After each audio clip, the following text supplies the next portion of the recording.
ان کے بعد سسٹر ریحانہ آپ اپنا سوال کریں.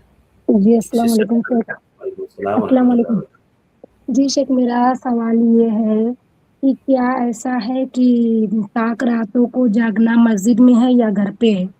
مطلب طاق رات کو کہاں جاگنا بہتر ہے، مسجد میں یا گھر پہ؟ دیکھیے اس صورت میں طاقت کو کہاں پہ جائیں گے؟ جہاں آپ کے لیے عبادت کرنے میں زیادہ آسانی ہو، جہاں آپ کو زیادہ تنہائی میسر ہو، یعنی عبادت کے اعتبار سے. تو اگر آپ کو ایسا لگتا ہے کہ گھر میں آپ سکون سے عبادت کر پائیں گے تو گھر میں آپ کیجیے. اور اگر آپ کو ایسا لگتا ہے کہ گھر میں میں اکیلے عبادت کروں گا تو بدن یا تھک جائے گا یا بوریت سی محسوس ہوگی یا نہیں کر پاؤں گا، اور مسجد میں جاؤں گا تو پھر لوگوں کو دیکھ کر، لوگوں کے ساتھ بیٹھ کے میرے اندر بھی جذبہ پیدا ہوگا اور میں رات میں جاگ لوں گا. تو آپ مسجد میں کریں. تو جو آپ کے لیے بہتر ہے وہ آپ اختیار کریں، گھر کو یا مسجد کو، دونوں میں سے. عورتوں کے لیے بھی یہی حکم ہے، مردوں کے لیے بھی یہی حکم ہے.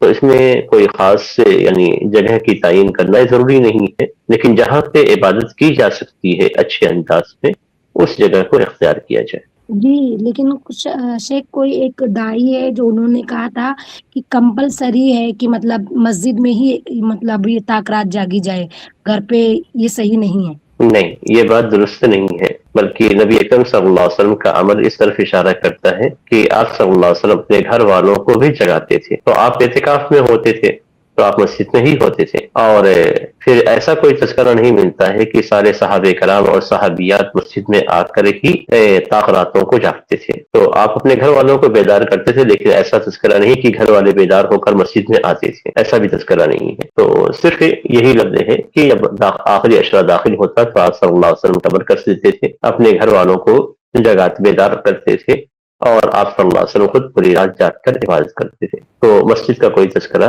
احادیث کے اندر نہیں ہے، بلکہ نبی اکرم صلی اللہ علیہ وسلم اعتکاف کرتے تھے. اس اعتبار سے ہم یہ کہیں گے کہ آپ مسجد میں ہی رہتے تھے، لیکن باقی صحابہ کرام کے تعلق سے یا ایسا کوئی بھی تذکرہ کہیں بھی کوئی شرط ایسی نہیں ملتی. یہ بات درست نہیں ہے. جی شیخ واضح الحمدللہ.